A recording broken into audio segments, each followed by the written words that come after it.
Eric is the man behind AtlanteanConspiracy.com and the author of a big conspiracy encyclopedia by the same name, covering everything from Atlantis to Zion. He's also more recently finished a book and documentary pair, both entitled The Flat Earth Conspiracy. A guy that has definitely challenged my worldview, and that's not an easy thing these days, so let's dive into it. Eric, my man, welcome to THC. Thanks for having me here. Appreciate it. So happy to have you here, man, and I think a lot of people are going to be challenged with this one, and it is going to be tough to articulate some of these arguments without pictures and diagrams, but what I've seen has raised some serious red flags with a lot of things that we take as a given, everything from the existence of nuclear weapons in the International Space Station to the makeup of the Earth and the entire universe itself. So let's not beat around the bush, man. You know, to challenge the heliocentric model of the solar system is pretty blasphemous in today's world. So how do we start to unravel some of this stuff? What are some of the biggest red flags with our traditional understanding that should start putting those first cracks in the listener's preconceived notions? Sure. Well, just our common sense everyday perception of the Earth, it is flat as far as we can tell. It is motionless as far as we can tell. And everything in the sky is revolving around us as far as we can tell. If nobody told us otherwise, we'd logically assume that the Earth was flat, motionless, with everything in the sky revolving around us. Now you can prove that this is the case as well, for instance, with the horizon. As you rise up, no matter how high you go on the top of Mount Everest, or if you go in a balloon higher and higher, as far as 20 miles up and higher, we've gotten independent balloons have gone up with cameras. The horizon remains flat all the way around and rises to the eye of the camera all the way up. Now, if the Earth were a ball, no matter how big, the horizon is said to be the curvature of the ball. So as you rose up, the horizon would stay where it was, and you'd have to look down if you're in a hot air balloon, down further and further as you rose up, and the horizon would be below you. But in fact, as high as any non-NASA, RASA, or other Freemasonic space agency has ever shown us, as far as any independent camera has ever gone up with an independent rocket or balloon, as far as 20 miles up, totally flat and rises to the eye of the observer. So that's one proof.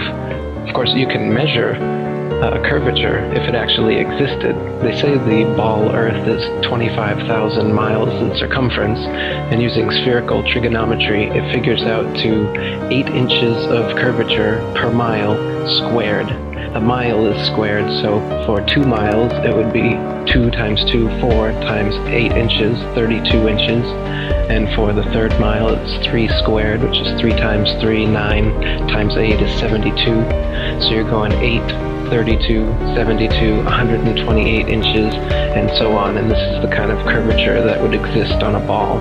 And specifically on a ball 25,000 miles in circumference, as they say it is. So you can check with theodolites and telescopes and different methods, lasers, to see if the Earth actually does have that curvature. And it's been tested over and over again and found to have no curvature whatsoever. So I mean, even if they had the number wrong and it was 100,000 miles in circumference, there would still be a calculable, measurable curvature that just isn't there. What you're seeing here is a mirage. The only place curvature exists is in NASA photos and videos, and those can be proven to be CGI fakes, and the early ones were literally taken through a round window to make the Earth appear round. An old reel received by mistake. It contains the raw or unedited footage of the crew of Apollo 11, Michael Collins, Edwin Aldrin Jr. and Neil Armstrong, staging part of their mission for nearly an hour in living color, with exceptionally clear behind-the-scenes audio of conversations discussing the techniques used to achieve a disingenuous picture depicting the Earth at a distance, in order to falsely demonstrate their far journey from it and their ability to survive passing through the Van Allen radiation belts. It cannot be misconstrued that this staging was done for some other reason prior to the mission, for the reel itself is slated and dated July 18th, 19th and 20th, 1969, the very days of the mission when they were said to be approaching and achieving lunar orbit. And that's it. It's just photo trickery and brainwashing that's got the world thinking that we're on a ball spinning around the sun with a magical force called gravity holding us on the underside of this spinning ball.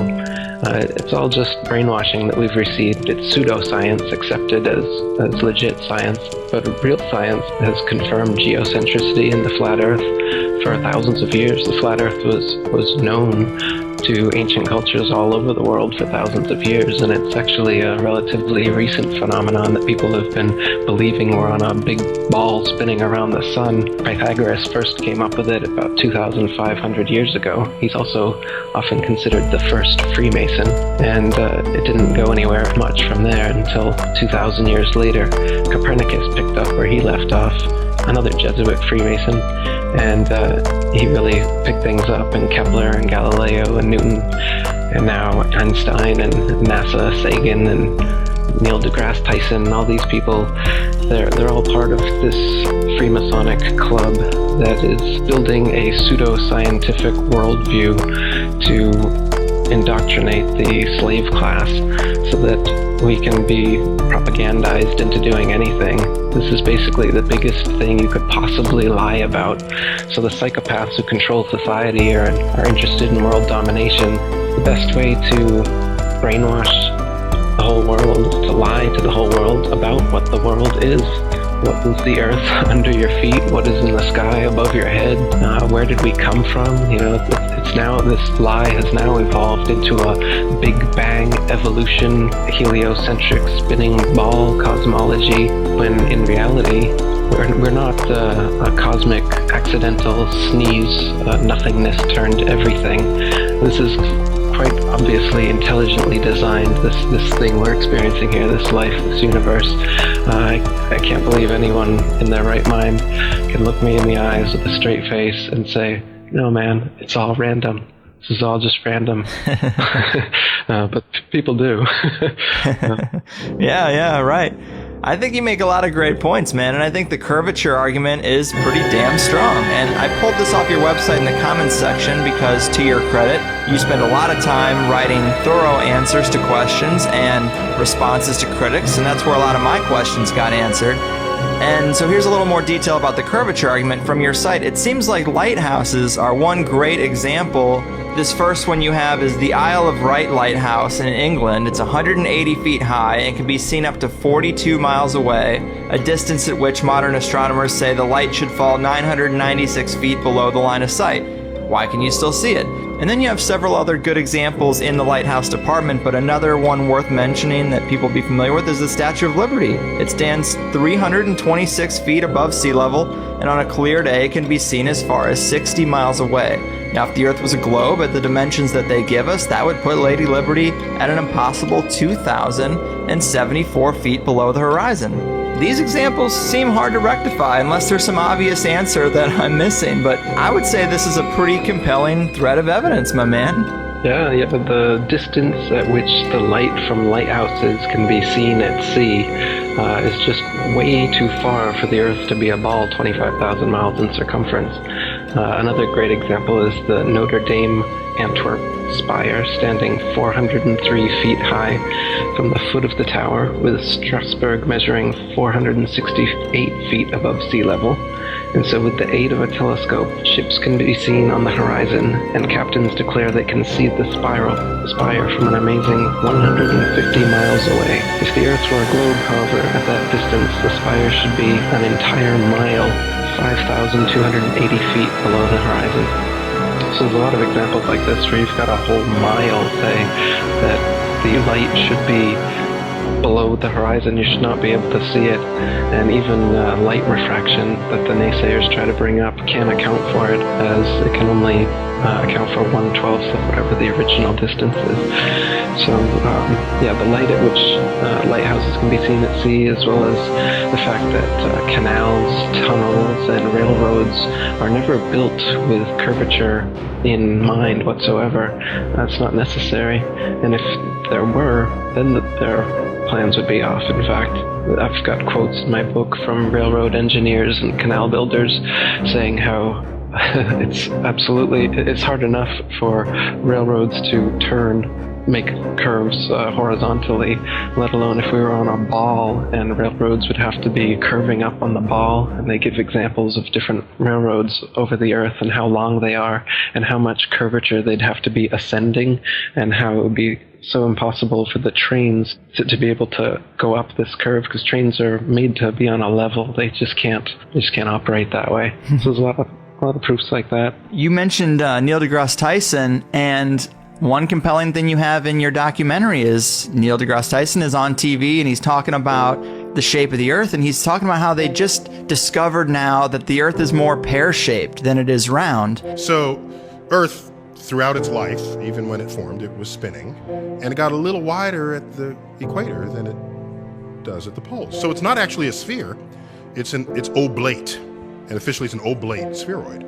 That's what we call it. But not only that, it's slightly wider below the equator than above the equator. A little chubbier. A little chubbier. Yeah. Chubby's a good way. It's like pear-shaped. And I'm thinking, well, we've been seeing pictures of the Earth from space, and it's a perfect circle. So either you don't know what you're talking about, or those pictures aren't real. This is a serious disconnect that's hard to rectify, Neil. Absolutely, yeah. And they've said that it's a sphere, and then they've said that it's an oblate spheroid flattened at the poles, so it's kind of like smushed.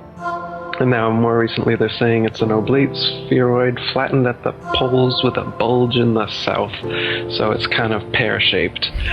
So they keep changing it, but you're right, the pictures that they've given us, they show a perfect circle.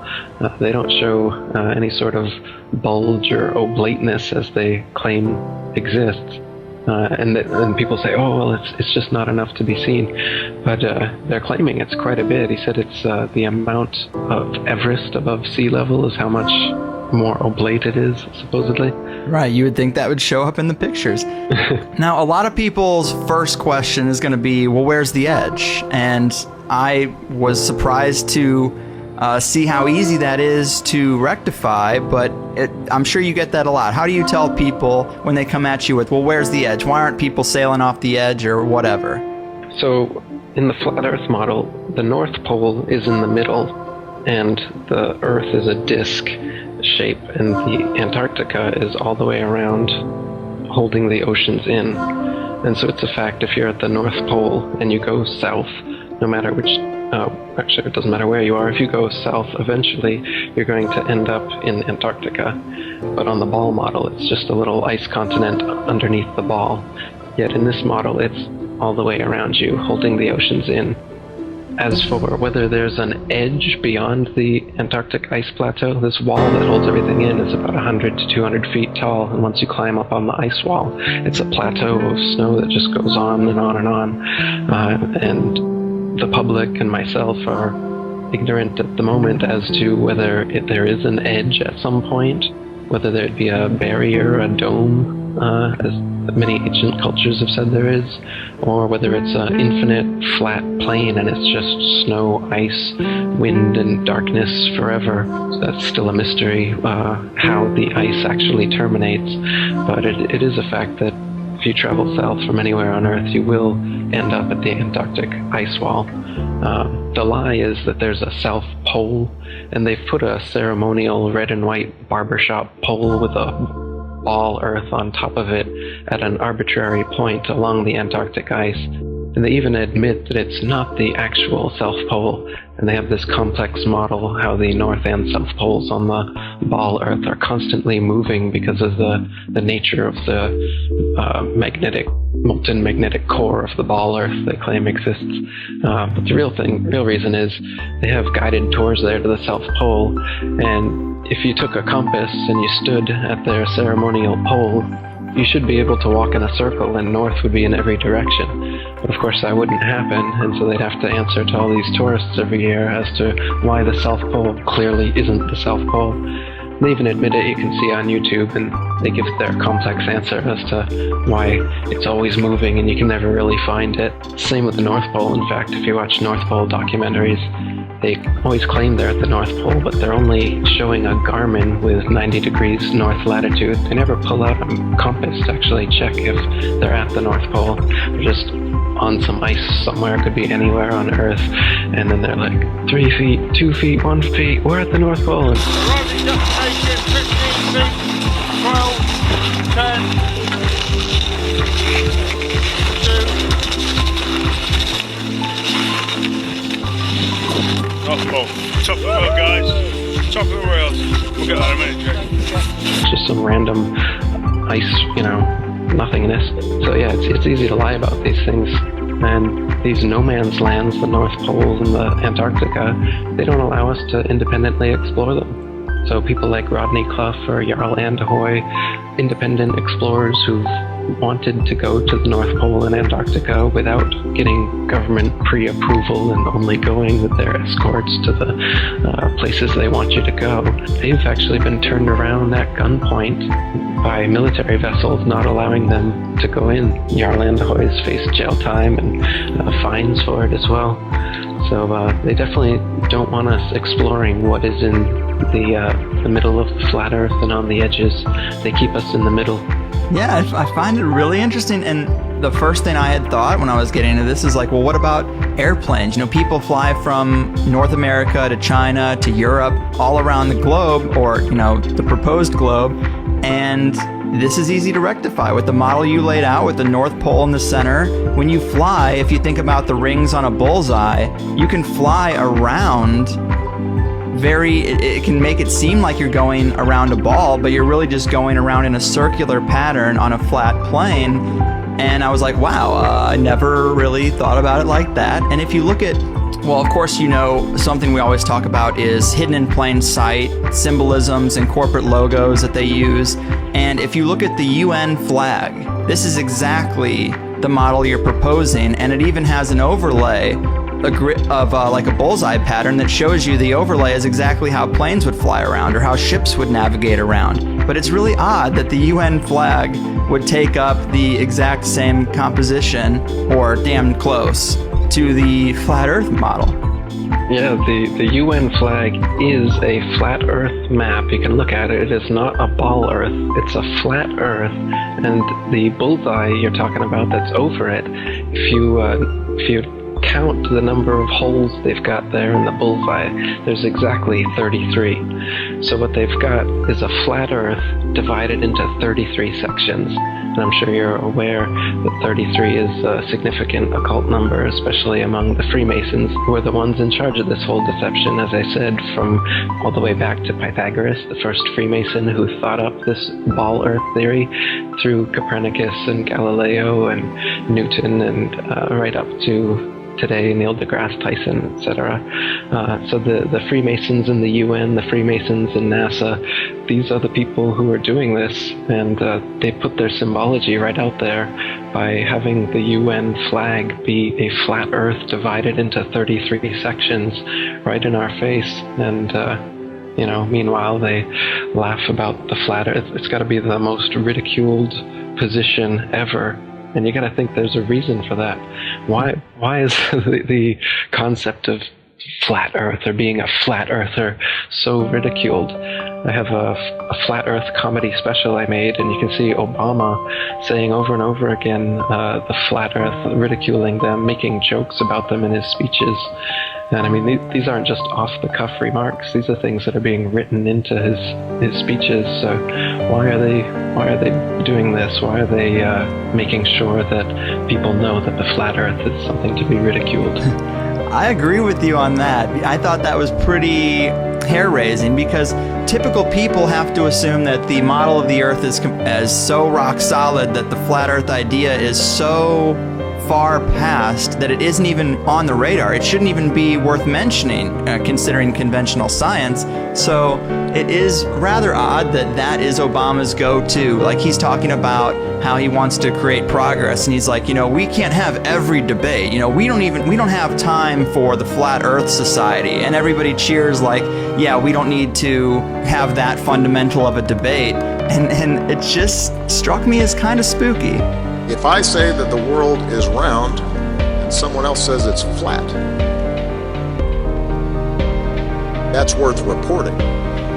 But you might also want to report on a bunch of scientific evidence that seems to support the notion that the world is round.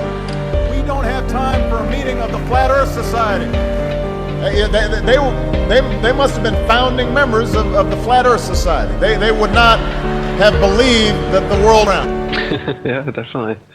So you've mentioned these Masons, Copernicus, Kepler, Galileo, Newton, all the way up to Armstrong, Aldrin, and Neil deGrasse Tyson. So, I mean, if they're holding this secret, this would be the biggest secret possible. So are you putting Freemasons at the very top layer of this power pyramid? No. Freemasons seem to be the foot soldiers who do all the dirty work, but they're definitely part of a grander scheme involving the Vatican and Jesuits and world royalty and other secret societies. So there's definitely a big network. I don't know.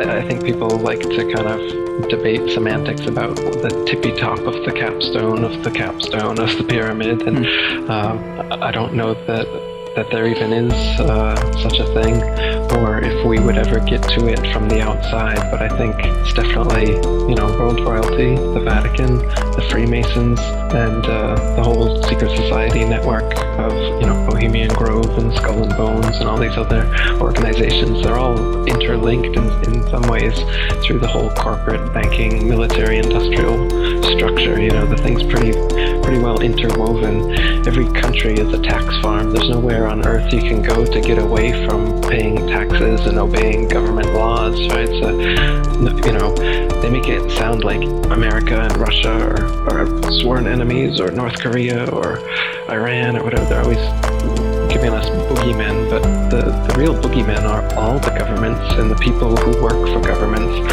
They're all mafia organizations in the sense that they couldn't exist and wouldn't exist if it wasn't for the violence and coercion they use to steal tax money from their populations. Whether it's a democracy, socialism, communism, fascism, every ism involves taxation, forced stealing money from the population to fund the bureaucracy that continues stealing money and writing laws and imprisoning the population, and then making more money off of imprisoning the population, as they do in America with private prisons, and profiting off the inmates' labor and whatnot. So they've got a big profit margin going here for this scheme, and it's really well interconnected. And to debate about the tippy top all the time, as many conspiracists like to do, I think it's more important to just see that this is a huge network, and it encapsulates literally everything that the conspiracy encyclopedia, has. Yeah. Great points, man. I don't think anyone would disagree with that here. You talked about, Antarctica, of course, and people going there and getting turned away at gunpoint. But what about, say, the early explorers? Do we get any indication that the composition is the way you've described from the early explorers who tried to get down there or tried to sail around Antarctica or anything like that? Yeah, the early sailors that went to the Antarctic, like James Clark and Captain Cook, they spent years trying to find an inlet into the Antarctic ice. On the ball model, it's supposed to be only about 12,000 miles around the Antarctic ice continent, but on the flat Earth map, it would be much bigger than that. And in reality, when you sail around it, as I said, it takes 3 or 4 years, and they weren't going in a straight line, but they were chartering 50 or 60,000 miles around as they were trying to find an inlet into the ice wall, never able to find one. Yeah, and you also have, and this is another quote that I pulled off your site, a guy named William Carpenter. He says, "Yes, but we can circumnavigate the South easily enough, is often said by those who don't know. The British ship Challenger recently completed the circuit of the southern region indirectly, to be sure, but she was 3 years about it and traversed nearly 69,000 miles, a stretch long enough to have taken her 6 times around the globular hypothesis." Which is interesting because you can then visualize someone trying to get around this island they have in their head, this big island of ice, this big continent of ice, this idea they have in their head, and they're trying to get around it by just going the same direction. And if you picture it in the flat Earth model, you can visualize how they would just be bumping into the edge all the way around until they got back to kind of their starting point, and then they'd go back up north and be like where they were. And to them, they think they went around a big continent, but they did exactly the opposite and went on the inside of a giant edge. And I thought that quote was pretty interesting. Yeah, another thing those early explorers found is that they were always outside of their reckoning every day as far as how far they should have traveled on their maps. So they were an average of 12 to 16 miles, sometimes as much as 29 miles out of reckoning. Lieutenant Charles Wilkes, commander of the United States Navy exploration expedition to the Antarctic in 1838, spent almost 4 years going around, and he was writing in his journal how every day he was sometimes up to 20 miles in less than 18 hours out of reckoning. And so they always have to chalk it up to water currents or some sort of thing like this, but they're consistently out of their reckoning because the flat Earth, of course, is much bigger in the southern so-called hemisphere than the ball Earth would be.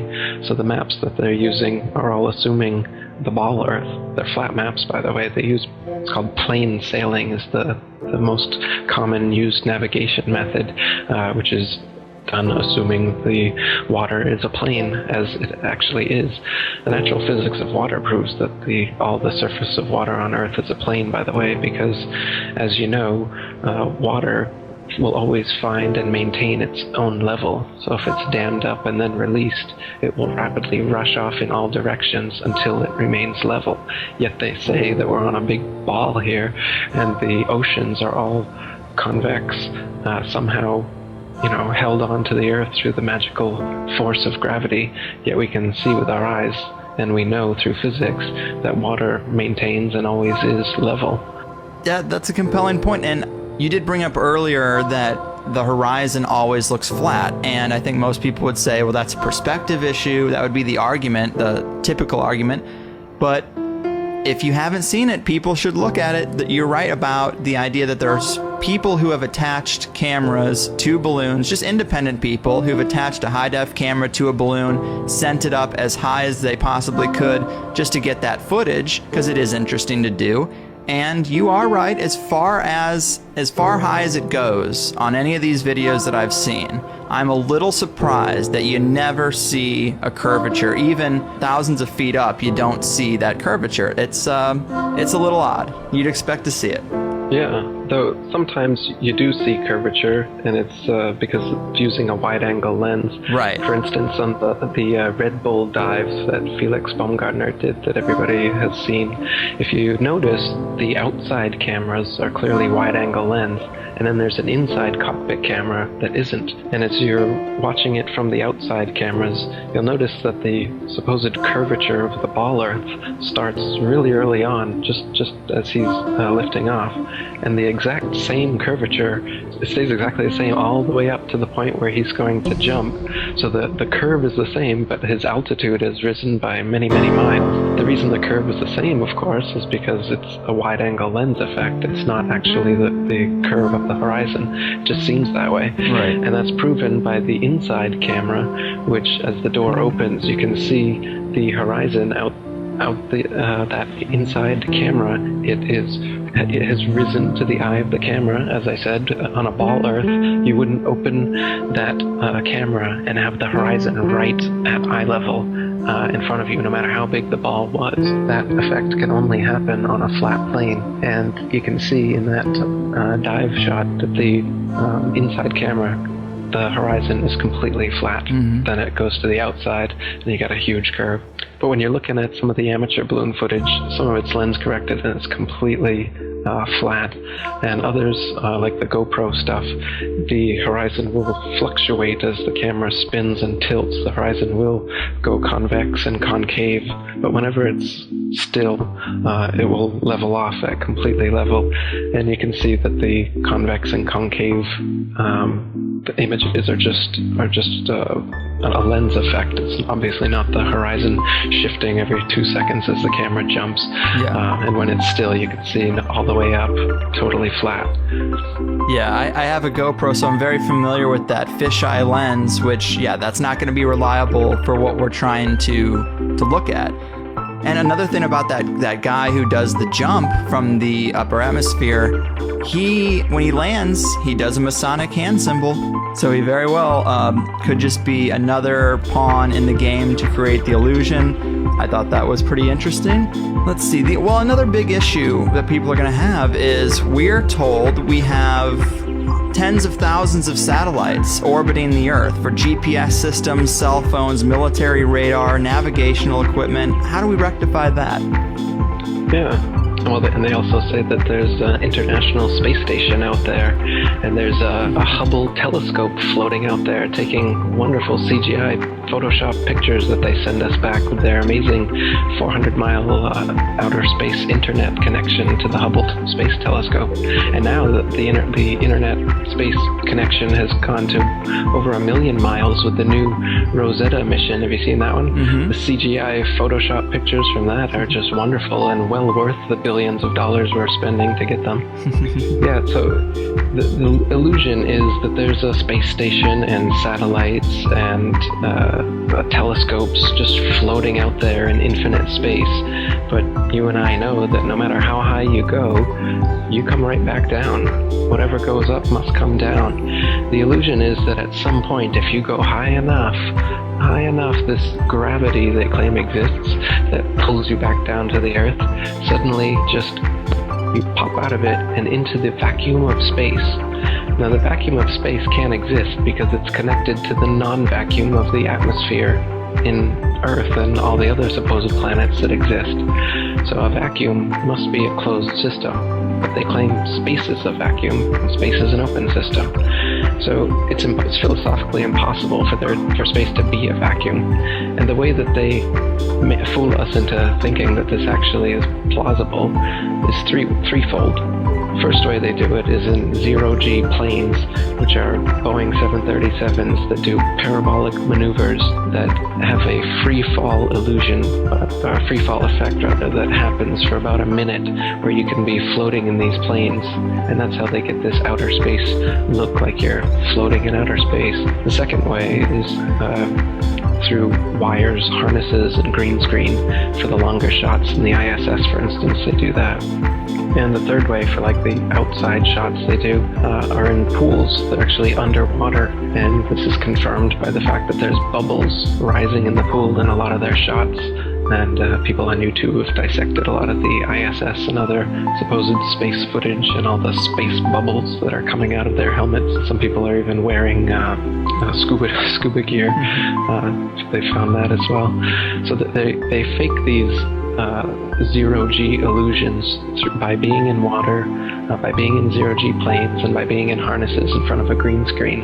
And that makes us think that it's possible that out there in space you could just be kind of floating around like they show us in the movies. But as far as we'll ever know, as far as you or I would ever know, we go as high as we can in a plane or a balloon or a rocket, and we come right back down. Even the rockets they send up, if you're honest about it, you'll notice that they don't go straight up. All their rockets start a parabolic curve, they start to arc over, and the ones they claim are successful are the ones that go out of view before they come all the way back down. And if anybody asks, why do they always curve over like that? They just say that they're going around the curvature of the ball Earth, and they'll reach escape velocity soon, and at some point they'll just pop right out of the gravity, and then they'll be floating, which is another problem, because if you were in a vacuum and you were using rocket thrusters or anything to thrust yourself forward, you wouldn't go forward or in any direction you wanted to.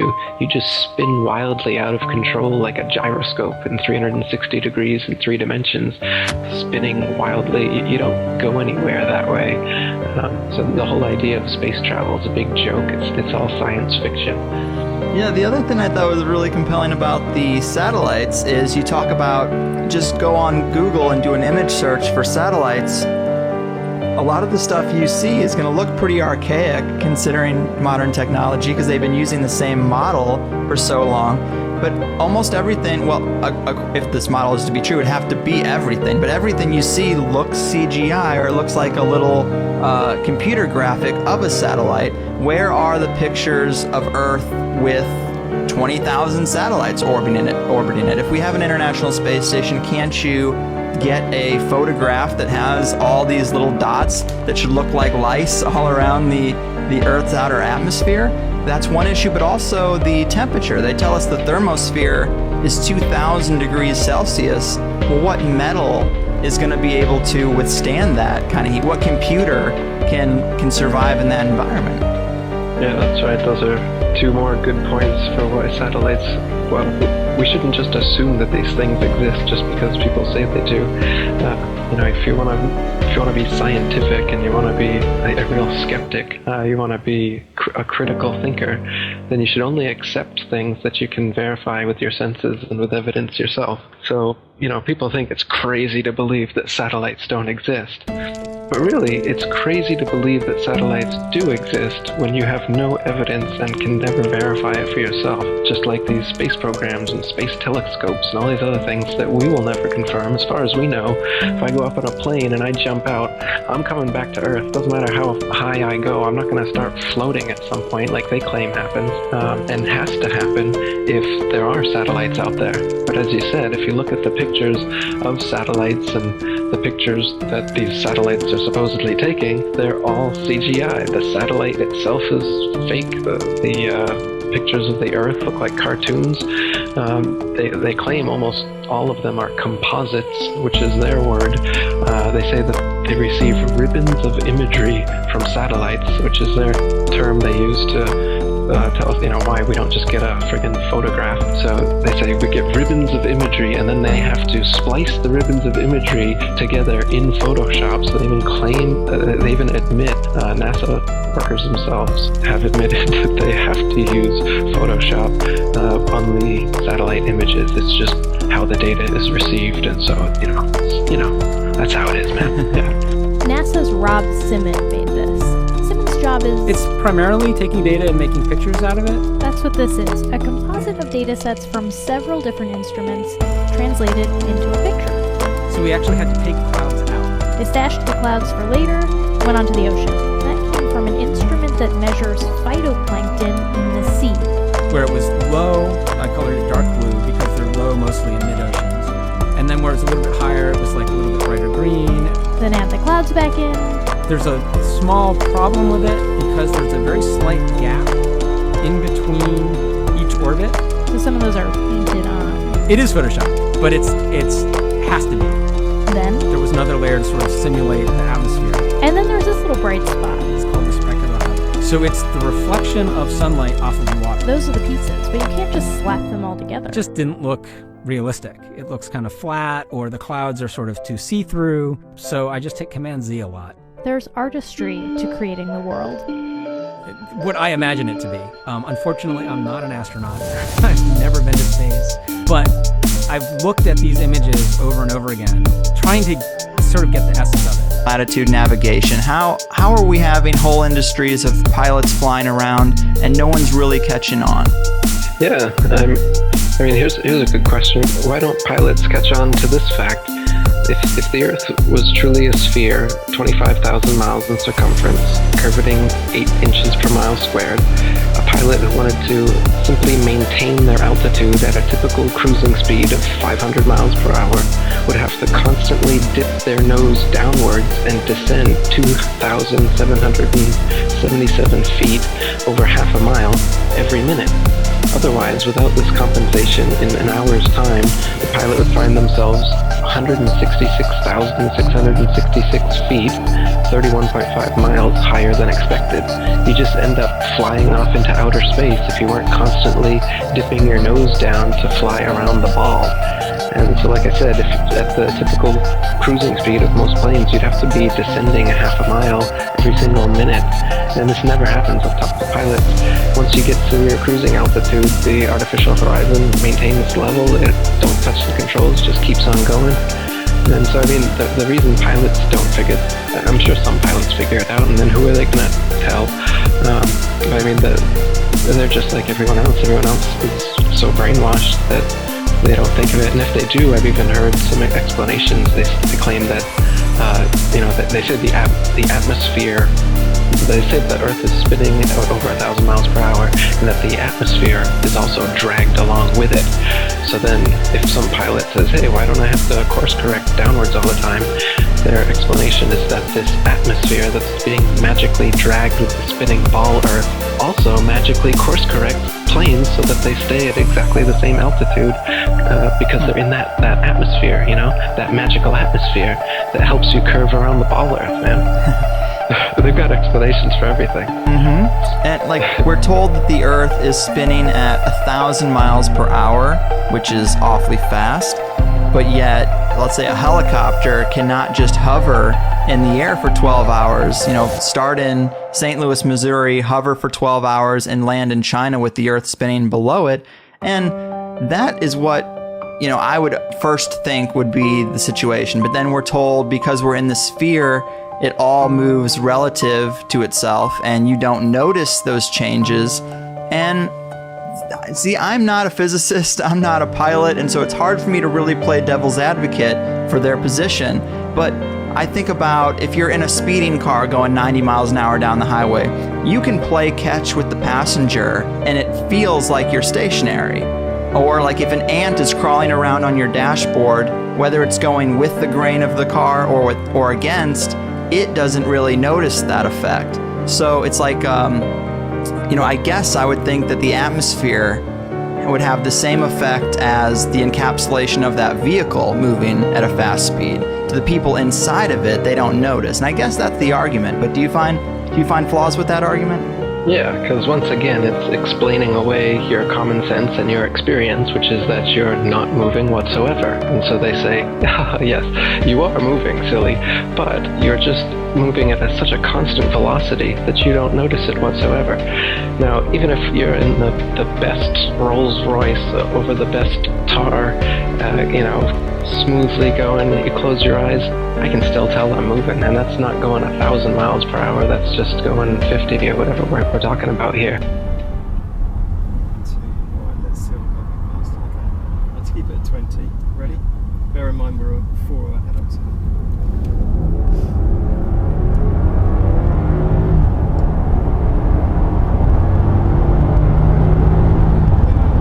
Even in an elevator, just an elevator going up, I can feel that. I have a really sensitive stomach, so I mean, I can tell and I get sick if, you know, if I'm doing some sort of motion that's anything on par with what the Earth is supposed to be doing. And so isn't that weird that just because it's a perfect constant velocity that my stomach's able to handle that, but just a little bit of an elevator malfunction and then I'm ready to, you know. So these things don't make any sense. They just want to explain away your common sense with these kind of arguments. And like you said, if you were in a helicopter, you should be able to just go up, wait for the ball Earth to spin underneath you and land at your destination. But of course, the atmosphere spins with the ball Earth, so that doesn't happen. But we can prove that that's not the case either, because now we have airplanes which you can go easterly or westerly, and if the Earth and the atmosphere are spinning 1,000 miles per hour east all the time, as they say, then a westbound plane should be, well, an eastbound plane should never reach its destination. If it was going 500 miles per hour and the Earth is spinning and the atmosphere is spinning 1,000 miles, your destination should come up behind you before you ever reach it, right? And then destinations going the opposite way are going to take far, far longer than they do. We can check flight times and they're always within a half hour, a couple hours, no matter what direction you're going to or from. But if the Earth was actually spinning at the rate that they say it was, flight times would be totally different. It makes sense, but yet I've been taught from an early age not to trust myself because they've got it on lock, so I just assume that the physics all kind of works out. But I know there are people who go to school for physics. You know, they study it for years and years, and it's just odd that none of them ever catch on to it. That I guess that guys like Newton created this entire fake science around a fake model, and yet all the math checks out. That's a little hard for me to rectify. Well, they're counting on that. That's why they've got all these huge formulas and calculations for gravity and whatnot that are based on nothing.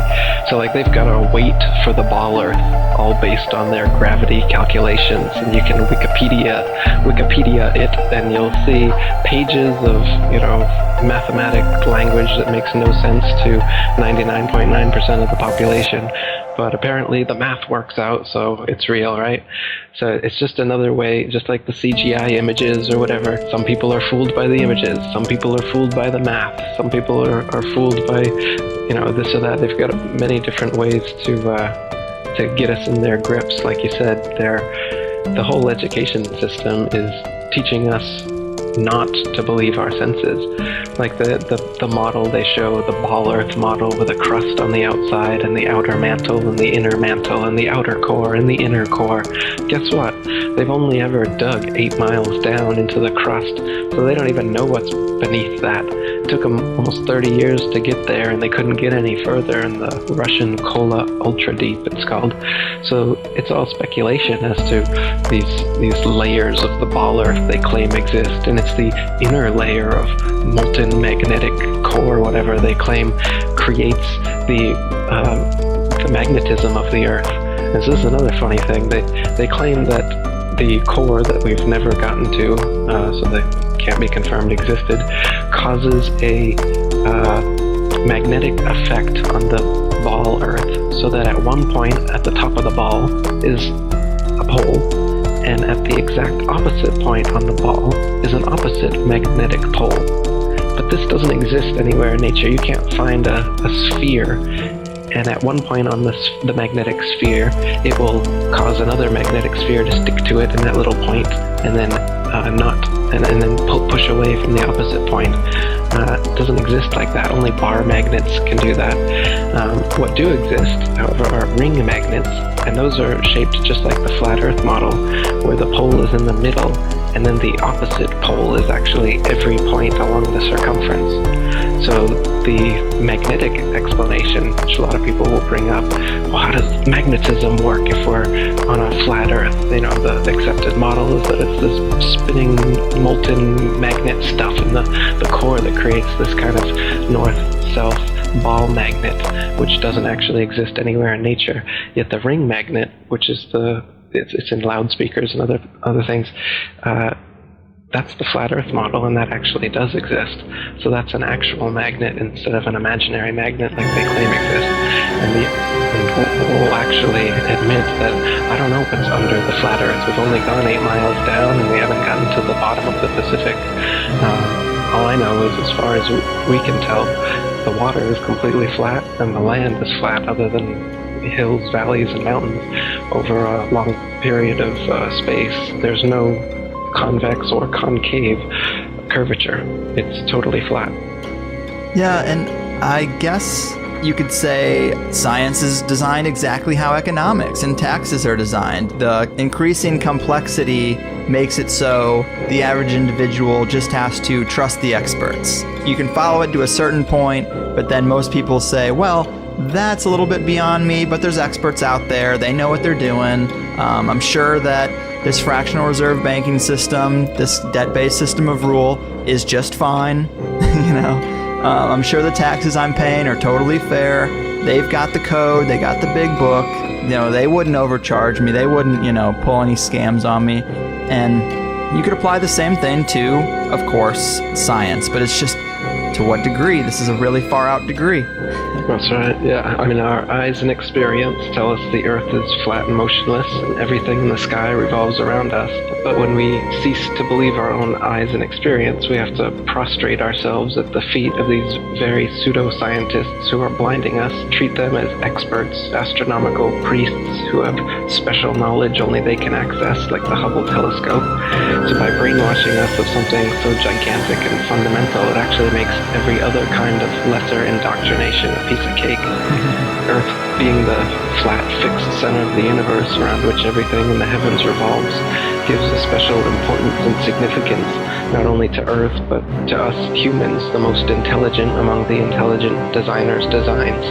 by turning Earth into a spinning ball thrown around the sun and shot through infinite space from a godless Big Bang. They turn humanity into a random, meaningless, purposeless accident of a blind, dumb universe. So it's like trauma-based mind control, beating the divinity out of us with their mental manipulations. People are always asking, why do they do this? Other than the obvious profit margin motive, NASA being the biggest black budget black hole in existence, sucking in over $30 billion taxpayer money for the fake moon landings alone. Nowadays, hundreds of billions of dollars, and not just NASA, but RASA and all the other fake space organizations around the world, giving CGI images for hundreds of billions of dollars.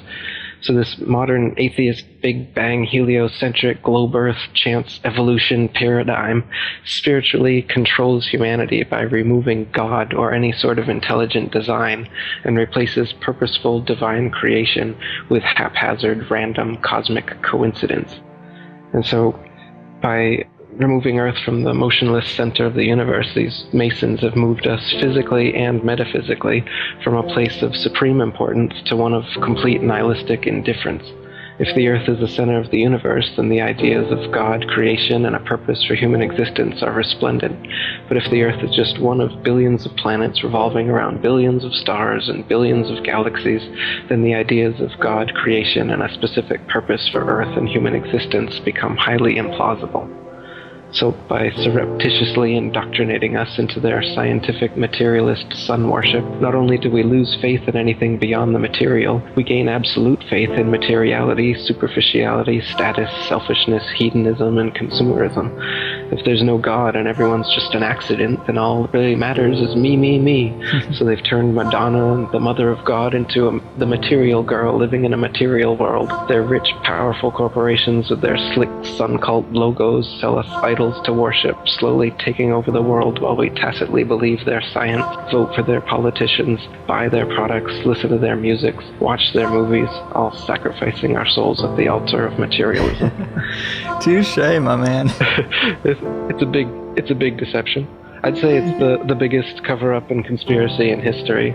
We've been completely deluded for 500 years. Not everybody, but nowadays it's pretty well advanced. Yeah. Most of the flat Earth material you'll find still in existence is from the 1800s, and there was quite a debate going on then. So there's still quite a few people unconvinced of the spinning ball theory back then. But nowadays with NASA and all the photo and videos that they give us, people don't really look at too much further for evidence, as they assume that that's all real. Right. Obviously, it is a huge can of worms, and there's so many things, so many arguments. People say, well, what about, the planets? Are the planets are all fake?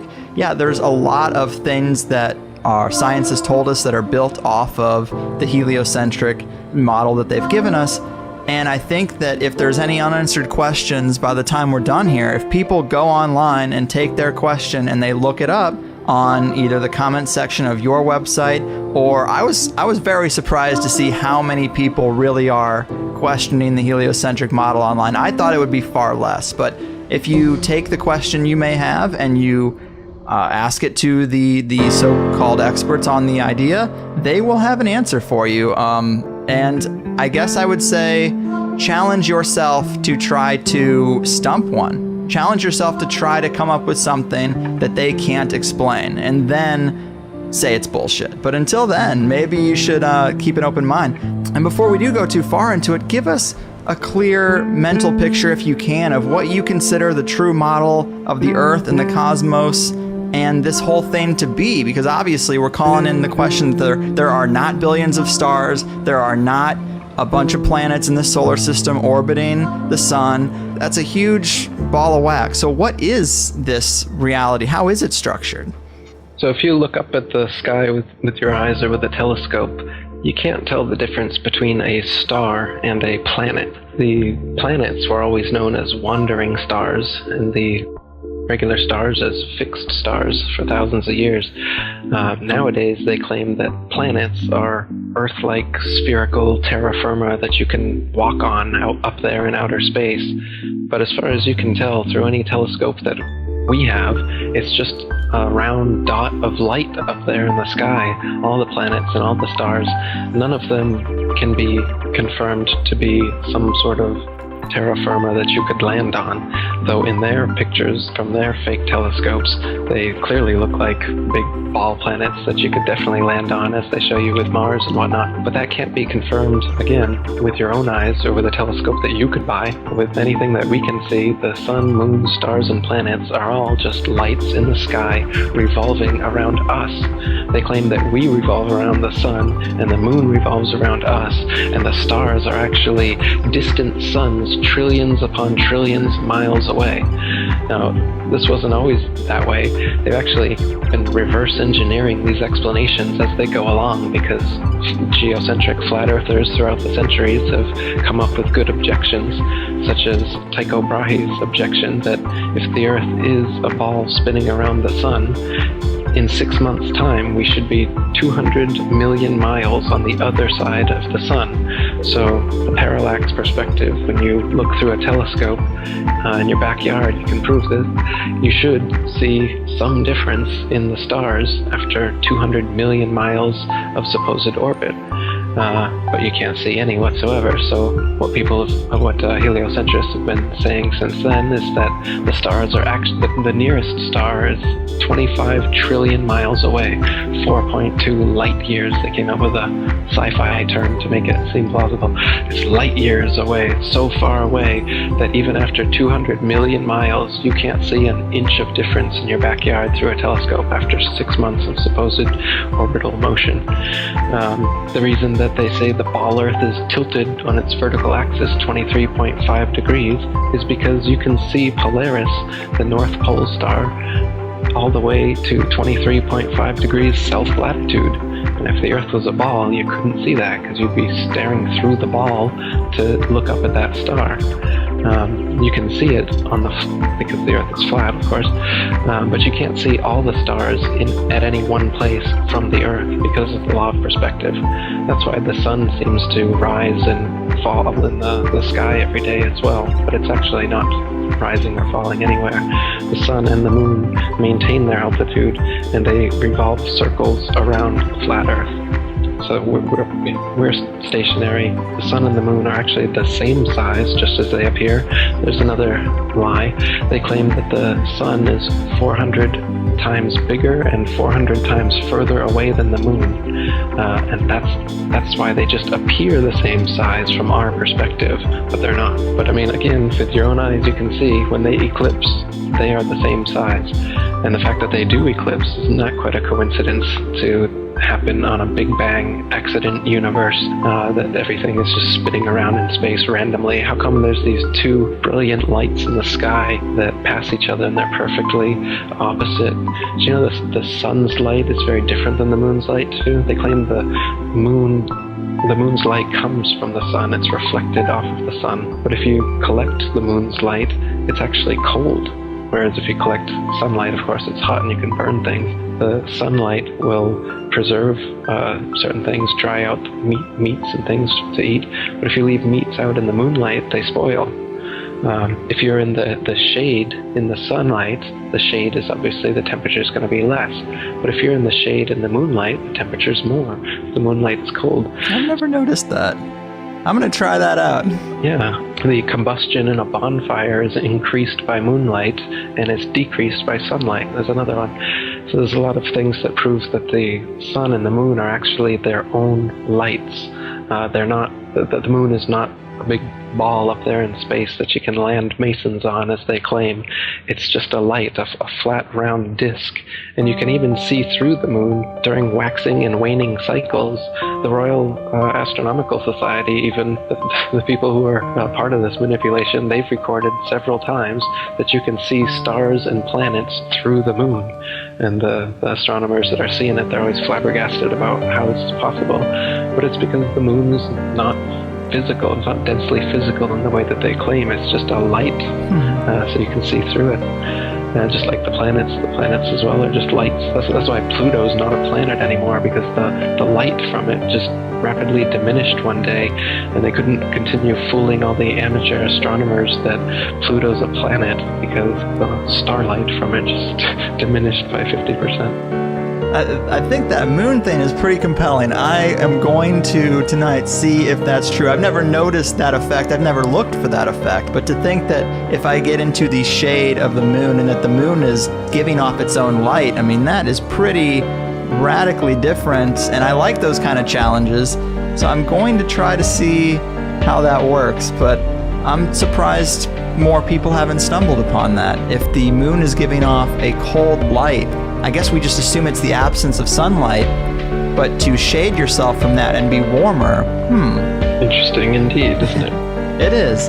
I don't know, man. This is about as far out as it gets, and it's super awesome. So, thanks for being here. We covered so much ground. I think we made a pretty good, complete case for at least the proponents of the flat earth. I think they would be proud of the interview we did today. But if there are still skeptics out there that are resistant to this idea, is there anything else before we wrap this up that we should mention as icing on the flat earth cake or anything?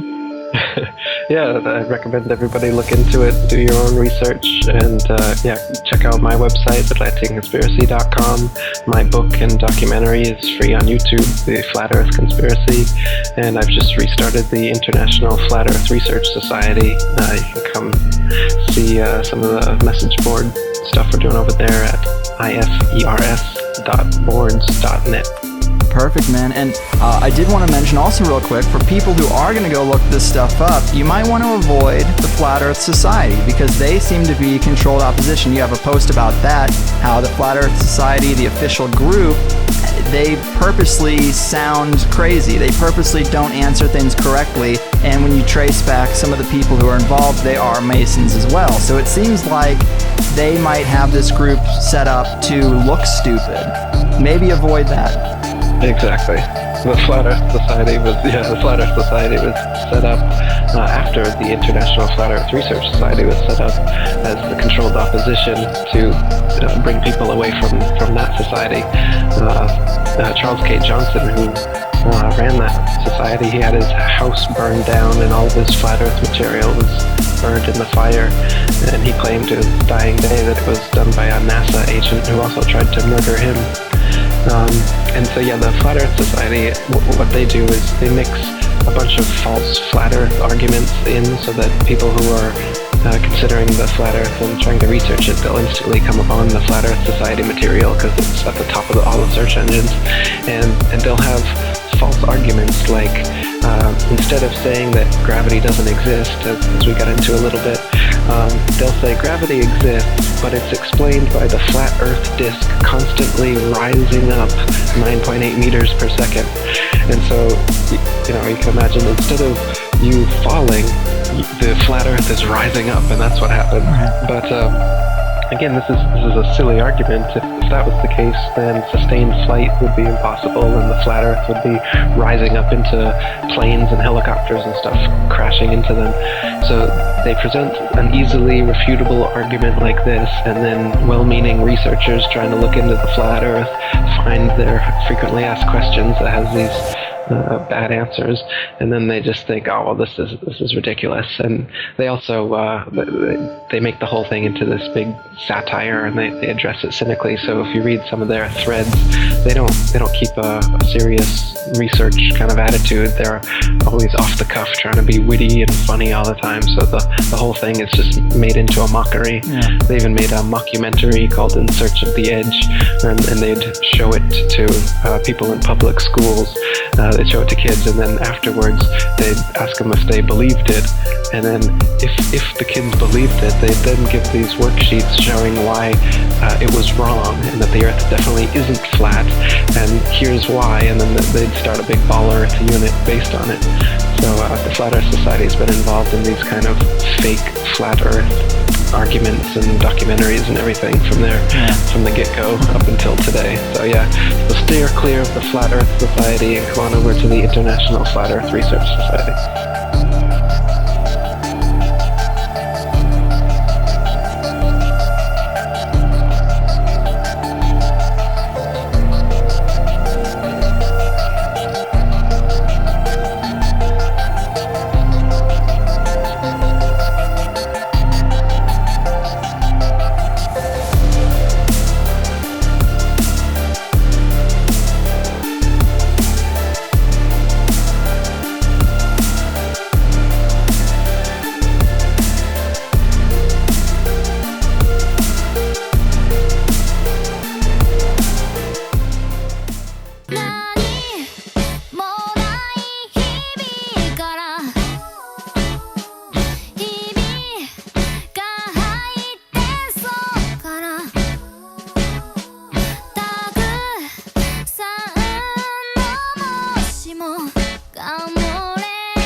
今